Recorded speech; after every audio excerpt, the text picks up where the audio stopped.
Have you ever heard a couple of realtors talking and you have no idea what they're saying because they're talking in all this random real estate jargon? Well, in today's video, I'm going to go through a few of those terms.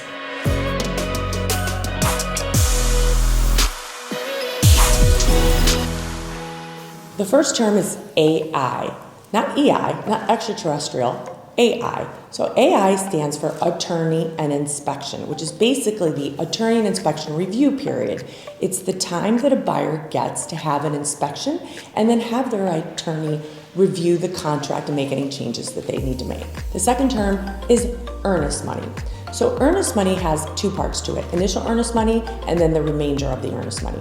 Initial earnest money is about $1,000 in our market, and it's deposited after a contract is negotiated and agreed upon and everyone signs off on it. It's deposited with the seller's agency.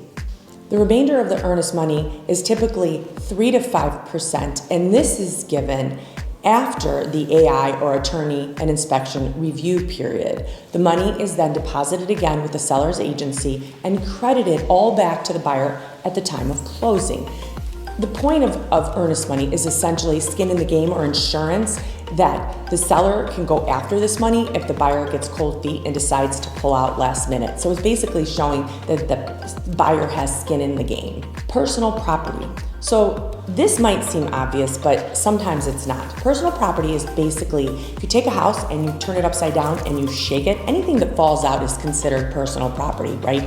The furnishings, the clothing, paintings, things like that. The only caveat to this is a mounted TV. That could be considered either personal property or as part of the contract, and this is something that needs to be negotiated upfront with your agent. The final term that I think is super relevant in today's crazy hot real estate market is called an escalation clause.